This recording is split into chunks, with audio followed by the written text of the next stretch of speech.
Em nome do Pai, e do Filho, e do Espírito Santo. Amém. Naquele tempo, disse Jesus aos seus discípulos: O Filho do Homem deve sofrer muito, ser rejeitado pelos anciãos, pelos sumos sacerdotes e doutores da lei.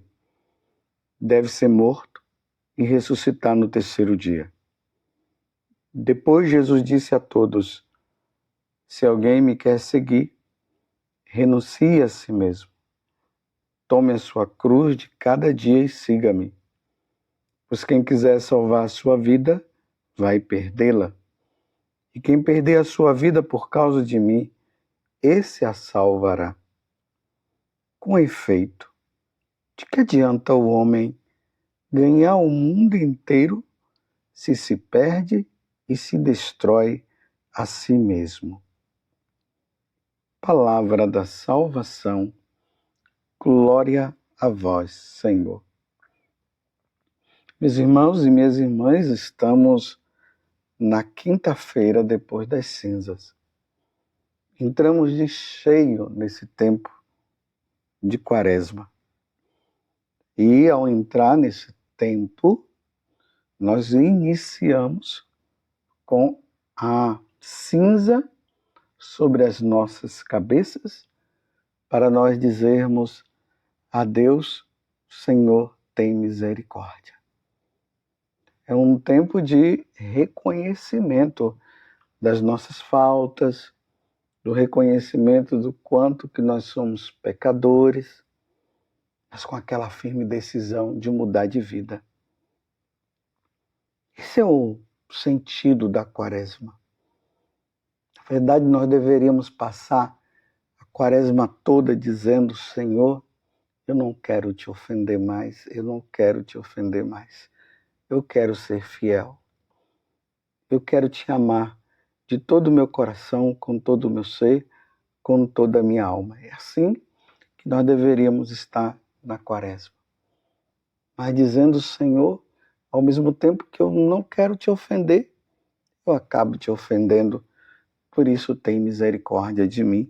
E é o que nós vimos ontem no Salmo, quando Davi dizia: tende misericórdia, tem piedade de mim, que sou pecador. O evangelho de hoje é Lucas capítulo 9, do versículo 22 a 25. Primeiro, Jesus começa a narrar a sua morte. A Quaresma nos leva justamente para a Sexta-feira Santa e também para a ressurreição de nosso Senhor Jesus Cristo, a Páscoa do Senhor, que é a nossa Páscoa. E na sexta-feira nós veremos todo o sofrimento de Jesus. Por quem? Por nós. Então Jesus aqui, ele está começando a dizer que o Filho do Homem deve sofrer muito, ser rejeitado pelos anciãos, pelos sumos sacerdotes e doutores da lei, deve ser morto e ressuscitar no terceiro dia. Vejam que Jesus aqui está falando das autoridades religiosas do tempo dele. Os sumos sacerdotes, os anciãos, os doutores da lei, que prenderam Jesus, acusaram Jesus, julgaram, um julgamento injusto, que levou Jesus à morte, para que ele pudesse nos redimir e nos salvar. E aí Jesus agora, ele faz uma advertência. E aqui está dizendo que ele está falando para todos, então é para mim, para você, até mesmo para os pagãos, aqueles que estão em outras religiões, aqueles que se declaram ateus. Então ele faz essa proposta: se alguém me quiser seguir, então é preciso renunciar a si mesmo. Renunciar aos meus gostos, aos meus desejos, para que os meus gostos e os meus desejos sejam os gostos de nosso Senhor. É isso. Então nós nos colocamos diante do Senhor. E aí, os sofrimentos normais da vida nós teremos, e aí iremos segui-lo. Porque seguir Jesus no mundo que nós estamos não é fácil. Se no passado não foi fácil, imagina, meus irmãos, nos tempos de hoje. Então Jesus está fazendo esse convite e ele não está nos deixando no engano. Ele está falando. É preciso segui-lo, mas é preciso renunciar e é preciso carregar a cruz. A cruz são os sofrimentos do dia a dia que nós vivemos. Aí ele diz, pois quem quiser salvar a sua vida, vai perdê-la. Seguir Jesus significa perder para este mundo e ganhar para o céu. E quem quiser perder a sua vida, por causa de mim, esse a salvará. Então, quem quiser salvar a sua vida, vai perdê-la. Então, corrigindo o que eu acabei de falar. Quem perde para esse mundo, se salva. Mas quem vive para esse mundo, se perde. E aí, meus irmãos, essa pergunta, ela é essencial para nós nesse tempo da Quaresma. De que adianta a um homem ganhar o mundo inteiro se perde e se destrói a si mesmo? Lá no Evangelho de São Mateus vai dizer de que adianta o homem ganhar o mundo inteiro e perder a sua alma. Essa vida que Jesus está dizendo aqui é a nossa alma. Como eu costumo dizer para vocês, e vou sempre dizer isso, um dia a nossa alma sairá do nosso corpo. Porque a pessoa, no conceito clássico de pessoa, que a igreja nos ensina, é esse. A pessoa é um composto de alma e corpo. Então, esse corpo, ele morre. A alma, ela não morre. Então, quando a alma sai do corpo, o corpo perde a vida, que é a alma, e a alma vai ao encontro de Deus. Então, de que adianta nós, que estamos neste mundo, ganhar tudo desse mundo, sem Deus, sem viver com Deus? De que adianta? De que adianta? Se um dia nós iremos prestar contas ao Senhor. Foi essa palavra que está mais especificada no Evangelho de São Mateus, que Santo Inácio falou muitas vezes para São Francisco Xavier. De que adianta, Xavier, você ganhar o mundo inteiro e perder a sua alma? Porque Xavier estava querendo ganhar o mundo.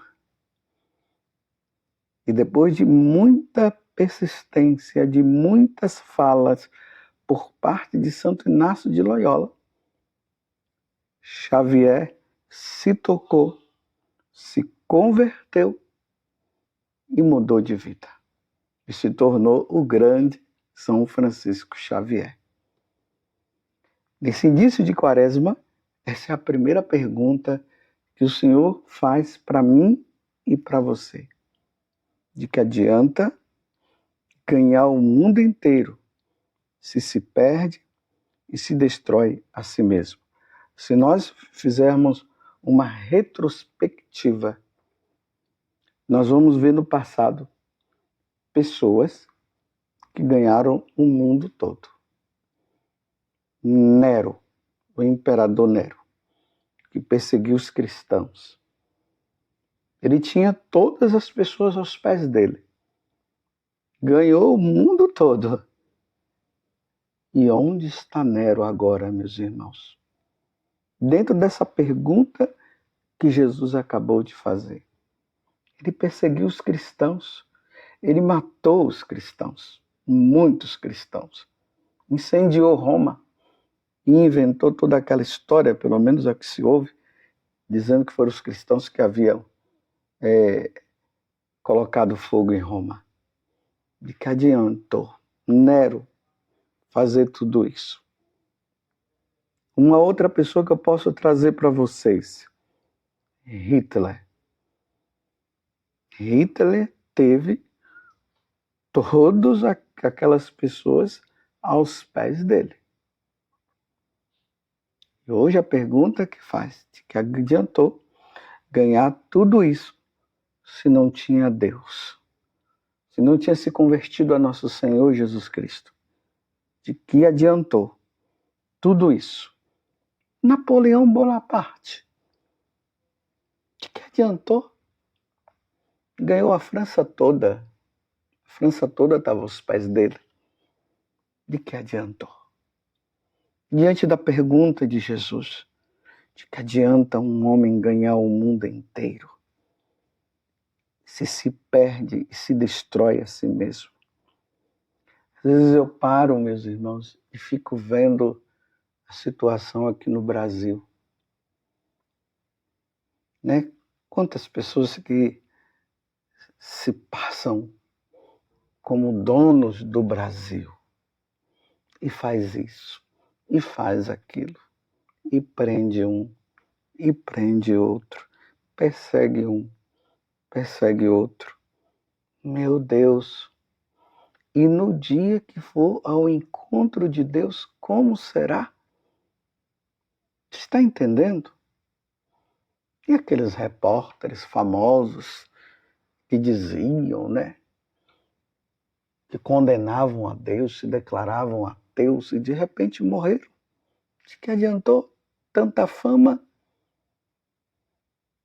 Essa fama toda para quê?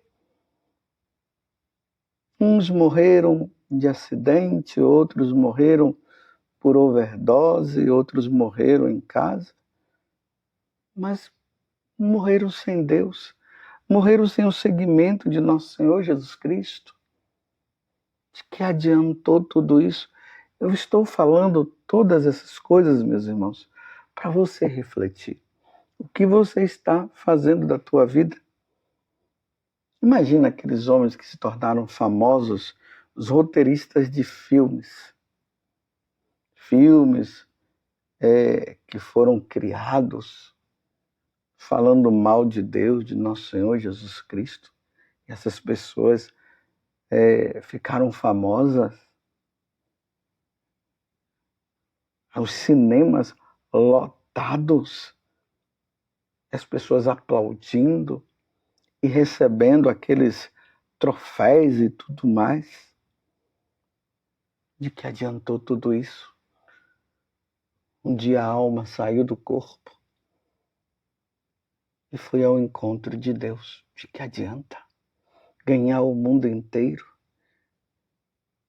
E os donos de rede de motel? Meu Deus do céu, quanto mal feito. E aqueles donos de clínica de aborto se tornaram ricos, muito ricos, e já se foram e se encontraram. Foi ao encontro de Deus, querendo ou não, foram ao encontro de Deus. De que adiantou essa vida longe do Senhor? E quantas oportunidades tiveram para se encontrar com nosso Senhor Jesus Cristo e não quiseram? E aqueles cantores famosos que quando iam fazer os shows lotavam estádios. E ali, com as suas músicas estridentes, com letras que profanavam o nome de Deus. Já se foram. Marx já se foi. E tantos outros, tantos filósofos ateus que se propagaram para ensinar coisas erradas. Stanley, cadê esse povo, meu Deus? Que se tornaram famosos, já se foram. E se foram ao encontro do Senhor, que adiantou ganhar o mundo inteiro com as suas falsas filosofias? E aqueles teólogos que propagaram uma teologia contra a verdadeira teologia. E aí, meus irmãos, vai aumentando, né? Quantos sacerdotes que se perderam, bispos, cristãos, ateus, ganharam o mundo com suas mentiras. Hoje em dia, a mentira está em alta. Muita gente ganhando, se tornando famosos, tendo a mentira como ideal. Jesus mesmo disse que o pai da mentira é o diabo. E os satanistas, os seguidores de Satanás, aquelas pessoas que venderam a alma a Satanás e se tornaram famosas por causa disso. Num dia teve que ir ao encontro de Deus. De que adiantou tudo isso? De que adianta ter tantas mulheres, ter tantos homens, vivendo uma vida promíscua? De que adianta tudo isso? E Jesus hoje está dizendo de que adianta um homem guardar, ou melhor, ganhar o mundo inteiro, se perde e se destrói a si mesmo, vai se destruindo dia após dia, dia após dia. O tempo da quaresma, meus irmãos, é para isso. É para nós revermos a nossa vida. Nós precisamos, meus irmãos, morrer como Santo Inácio, morrer como São Francisco Xavier, morrer com Santa Baquita, que celebramos este dia, a vida dela, morrer como Santo Agostinho, morrer como os pastorinhos morreram, Francisco, Lúcia e Jacinta. Eis os exemplos que nós devemos seguir. Morrer como São Camilo de Leles, como São João de Deus. Morrer santamente. Dentre todas essas pessoas, nós vamos observando que elas estavam no mundo e estavam ganhando o mundo. Em um determinado momento eles viram, não, eu preciso de Deus. E numa vida de penitência, numa vida de verdadeira conversão, se voltaram inteiramente por Deus e ganharam o céu. Precisamos ganhar o céu. A quaresma deste ano deve nos levar a ganhar o céu, a sermos de Deus. Nós precisamos terminar a quaresma desse ano numa vida de santidade, numa verdadeira mudança. Não vamos lutar, meus irmãos, para ganhar o mundo, vamos lutar para ganhar o céu. Teve aqueles que lutaram para ganhar o mundo e ganharam o mundo, mas um dia tiveram que largar esse mundo. Todos nós um dia teremos que largar este mundo. Nunca esqueça disso. Mas a questão é que todos nós iremos largar esse mundo. Esse mundo ficará para trás. Mas como é que nós iremos ao encontro do Senhor? Você e eu precisamos ir ao encontro do Senhor como os santos, e não como os pagãos. Não como os pagãos, mas como os santos. Pense nisso, nesse início de Quaresma. Você está ganhando o mundo com as suas vaidades, com os seus prazeres, com os seus vícios. E depois, quando Deus te chamar e me chamar, como é que nós iremos prestar contas ao Senhor diante desta pergunta que Jesus faz no dia de hoje? De que adianta a um homem ganhar o mundo inteiro se perde e se destrói a si mesmo? Ó Virgem Santíssima, não permitais que eu viva nem morra em pecado mortal. Em pecado mortal eu não hei de morrer, porque a Virgem Santíssima há de me valer. Valei-me, Virgem Santíssima. Você está ganhando o mundo ou você está ganhando o céu? Você está lutando para ganhar o mundo ou você está lutando para ganhar o céu? Reflita, é tempo de Quaresma. Louvado seja nosso Senhor Jesus Cristo, para sempre seja louvado, e a sua mãe, Maria Santíssima.